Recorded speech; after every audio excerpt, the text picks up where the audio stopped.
Fala pessoal, Janser aqui. No vídeo de hoje a gente vai começar aqui a bater um papo sobre o Ymer. É uma biblioteca JavaScript que ela vai ser bem útil no futuro aqui, no futuro curso que eu vou estar trazendo aqui no canal de Redux. E eu quero dar essa introdução e falar mais sobre essa biblioteca, da aplicação dela, né, no React como um todo, porque é muito útil, beleza? E o Ymer, ele é uma biblioteca que ajuda no tratamento de dados, né, no tratamento de objetos imutáveis, e esses objetos, ele é do JavaScript como um todo, né, não é específico do React. Isso aqui, a gente vai usar isso em JavaScript, então eu posso muito bem usar isso aqui no front-end, no back-end, que ele vai servir, ele vai ser útil da mesma forma, beleza? Então, ele simplifica, né, o tratamento desses dados imutáveis. Por quê? Porque um problema que a gente tem muito no React, no JavaScript em si, né, é o tratamento de dados, de objetos complexos, né, estruturas grandes. E isso dá problema porque a gente, eu quero alterar um valor de uma estrutura, mas essa estrutura ela é complexa e eu só tenho um objeto, né, meio que uma instância de um objeto para trabalhar com isso. Então, para copiar e para conservar os valores daquele objeto e alterar só o que eu quero, eu tenho que usar muito de structuring, eu tenho que fazer muita coisa que acaba ficando muito verboso e muito complicado de dar manutenção a esse código. Então o Ymer entra nisso, ele entra ajudando nisso, né? E aqui eu tô com a documentação aberta, eu vou deixar o link dela aí, eu vou deixar para vocês dar uma olhada.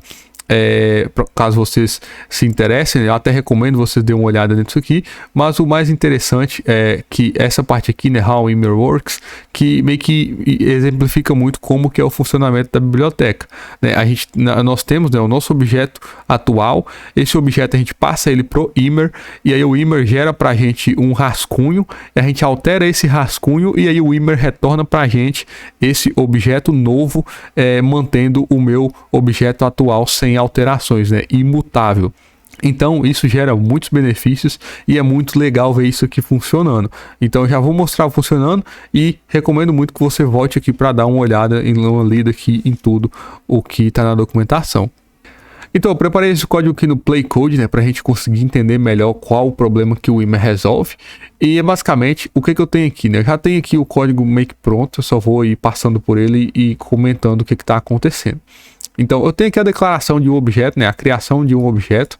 Esse objeto, né, ele tem a propriedade, uma prop, né, que é uma string value. Aí aqui dentro desse objeto eu tenho um segundo objeto, né, outro objeto, que ele tem também uma propriedade, e dentro dele eu tenho um outro objeto com uma propriedade e um valor, né? Então é uma estrutura que aqui já está começando a ficar complexo, né, já está começando a ficar meio que grande esse objeto, e é claro que em um ambiente de produção ou em uma aplicação real, isso aqui tende a ser muito maior. Então se eu quero fazer uma cópia desse objeto e alterar somente esse value, né, somente esse value aqui para 1, e eu tenho que fazer algo parecido com isso, né? Eu tenho que estar sempre usando o destructuring e recriando essas propriedades e usando novamente o destructuring dentro delas, recrio a propriedade, uso o destructuring para aí sim eu alterar esse value para 2, né, o valor de 1 para 2.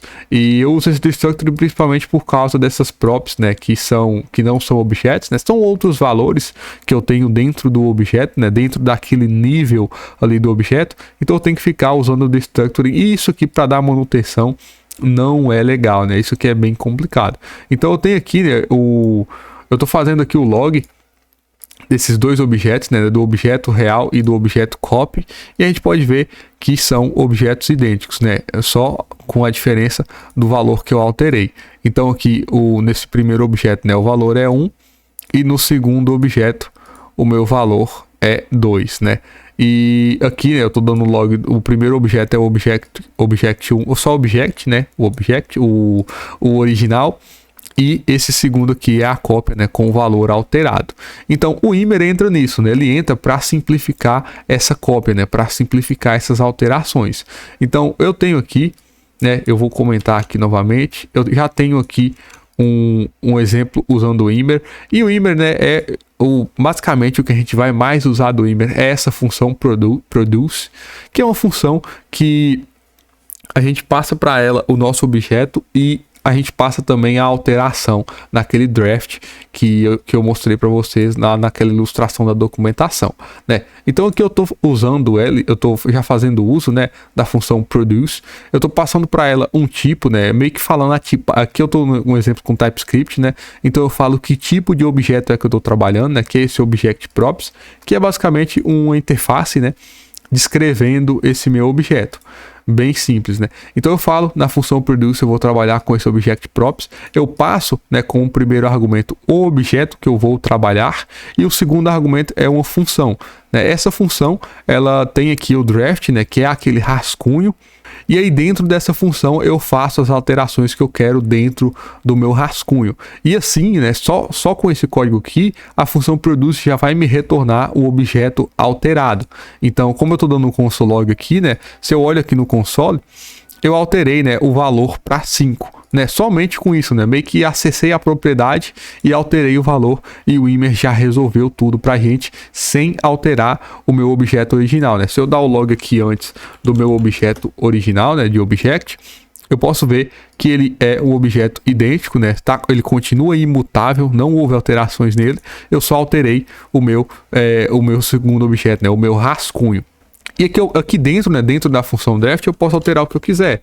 Por exemplo, draft.prop, né, a propriedade já inicial ali de dentro do objeto, eu vou passar aqui para um new value, né? A gente já pode ver aqui que essa propriedade externa aqui já é new value, né? Se eu quero alterar outra coisa, tipo draft dentro do objeto 2, né, eu alterar aqui a propriedade para another value, eu vou ter esse valor aqui dentro, né, o próprio another value, né, todos os outros valores alterados e o objeto principal ele continua imutável, né? Então isso aqui é muito útil, muito interessante e nós temos também outra forma de usar essa função produce, que eu meio que eu crio uma função, né, é meio que só passando o segundo argumento para ela. Então aqui a função produce, eu continuo falando o tipo, né, que é object props, mas aqui nada impede de eu passar também um tipo genérico.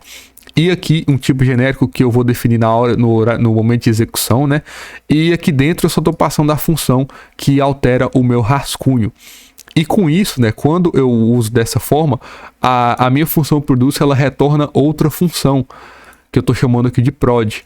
Então, essa outra função, eu posso passar para ela qualquer objeto, e aí ela vai fazer essas alterações que eu defini aqui dentro.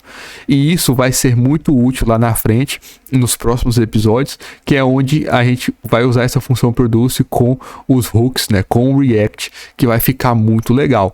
Então, aqui eu meio que usa a função produce passando somente o primeiro argumento, beleza? Ele vai me retornar essa função prod e eu uso prod passando o meu object, e aqui eu estou dando o console log, né?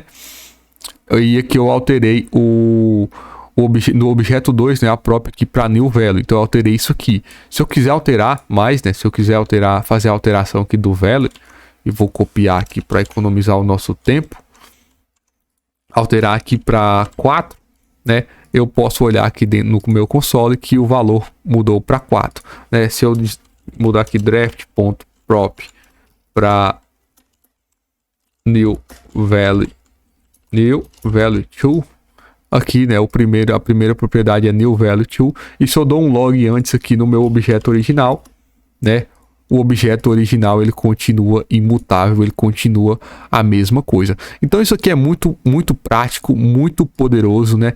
Muito interessante. Isso aqui nos hooks, né, com o React fica mais interessante ainda, e é isso que a gente vai estar aprendendo aí nas próximas aulas, beleza? Então para essa aula é isso, eu espero que eu tenha ajudado. Qualquer dúvida pode deixar um comentário logo abaixo, e é isso aí, muito obrigado e até a próxima.